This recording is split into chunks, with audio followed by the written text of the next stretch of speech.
Welcome back, authors. Today's story is the beginning of one of the darkest moments of my life. It all began innocently enough. I was 9 years old, and Mom had suffered 2 heartbreaks in a row. She was feeling like she would never find someone to share her life with. It was a very low spot for her. She could do nothing physically to be able to give another man children, which is all men see as important too often about a lady. She had 3 children who were wild and unruly. As much as we were capable, it was all done without supervision, making us kids very independent. Our run-ins with negative people made us very untrusting too.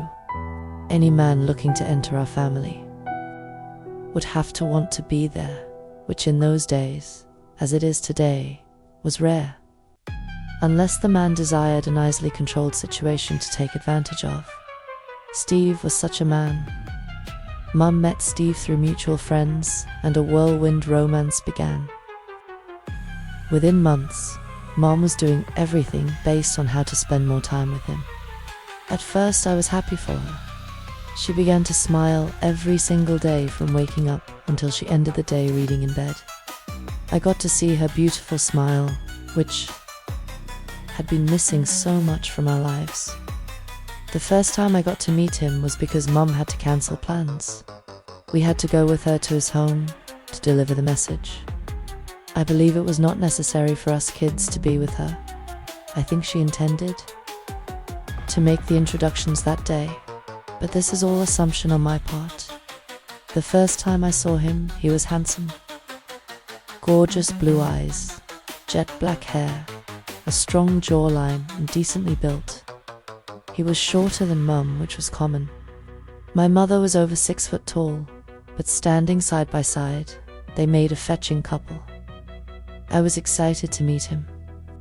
He completely ignored me. He focused on my brother. My sister was absent because she was at cheerleading practice. After our short visit, I made a mental note of the indifference, but did not let it get to me too much. We had gone through similar awkwardness when we first met her previous love. I did not want to jump to conclusions, but that first meeting left me feeling uneasy. They arranged another date. We were all going to go to the amusement park.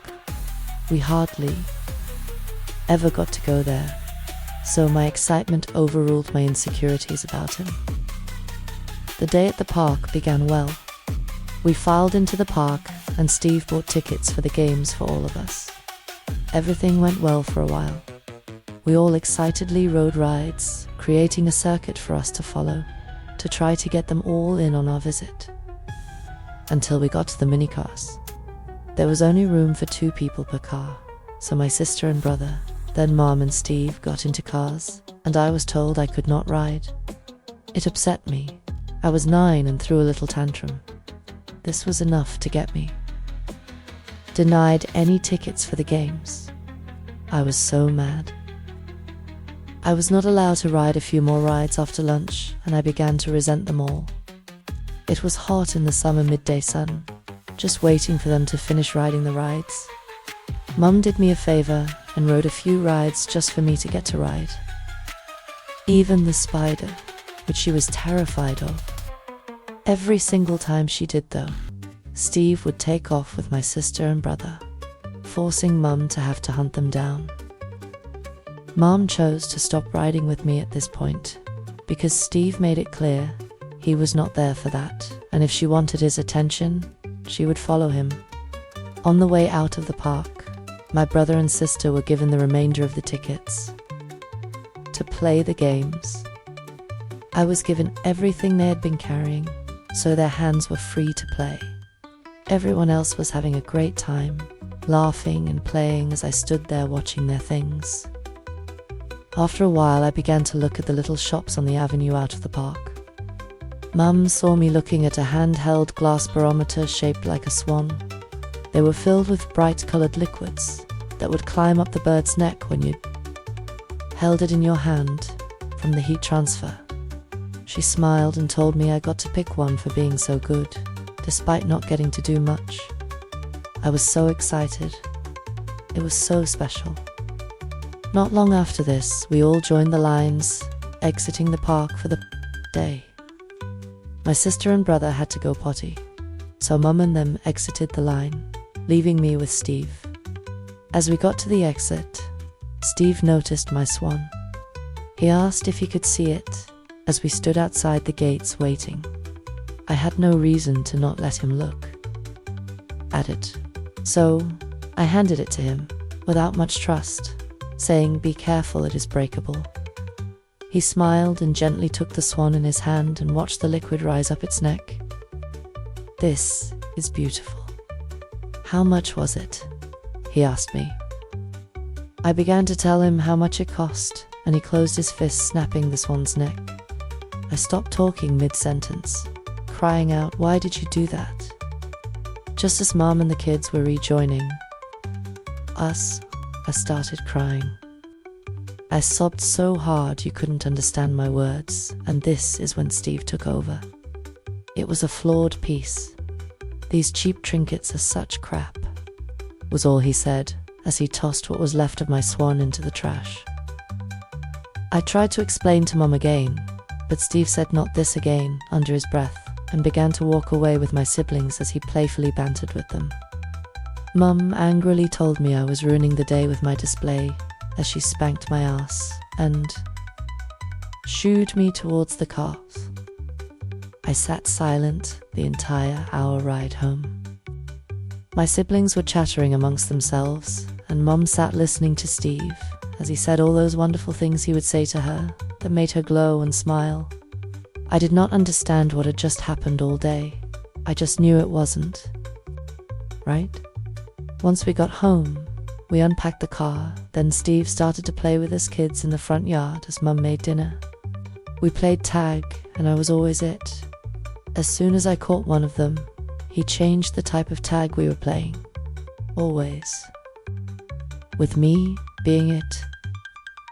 It was decided that Steve would be staying the night that night. We all got ready for bed and Mum came to tuck us in. When it was my turn, she brought the stuffed animal Steve had won for her, so I could sleep with it. It was her attempt to make me losing my swan better. When she was leaving my room, Steve came up behind her in the doorway and noticed I had his gift to her.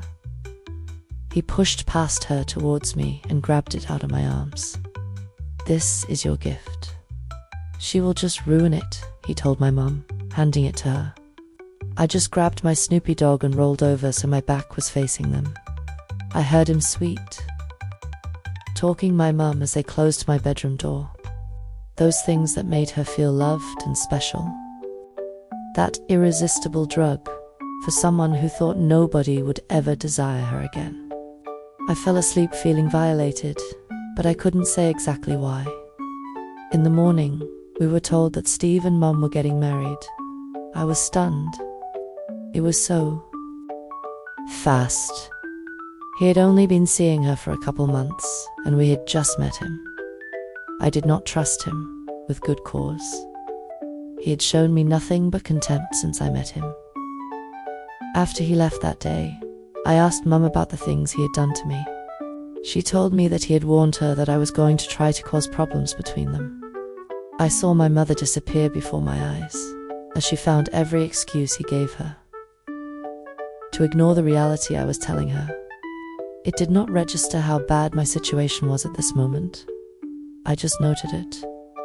I had often suffered my mother's indifference to my hurts, as you know if you have been following along with my tale. I knew he was not a good person, but I did not know how bad he was. None of us did, because abusers like this go under the radar. Steve owned his own house, had his own business. He was good-looking, charismatic, and made Mum feel desired. He wanted to come into our lives and give my mum a man worthy of her full attention and loyalty. He told her to put all the burdens on him, so she could just be a wife and mum. For my mum's generation, this was the dream. Abusers that operate like this know how to look the part. They have all the credentials for a public reputation that garners respect. They project an image to hide the truth of themselves. so they can freely be cruel when in their own spaces. I found out on the day he moved in that the person he was in public was not the person he was. That is for our next tale. So, authors, have you been singled out and made into the person who everyone dislikes and blames? They call this the scapegoat, to be the thing that gets beaten down to boost everyone else's egos, the thing that gets hurt so everyone else can be happy. I am intentionally saying you are a thing when you are a scapegoat, because your abusers stop thinking of you as a person. You become the object they use. When we are introduced to this role as children, it shapes our image of self and the world around us to be an object in the lives of others. We do not outgrow this conditioning. We have to unlearn it. I know everyone out there who has experienced this understands how hard it is to teach yourself better things than what they have taught you about yourself. It is okay, authors. You are here now, editing those red words out of your stories.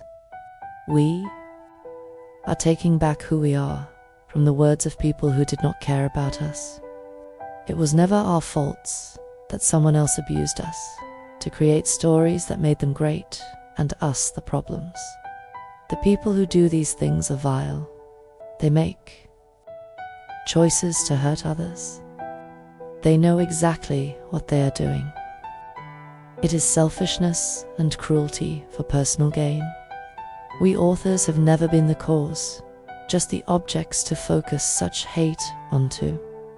Cheers to letting go of those things we think about ourselves from the people who abused us.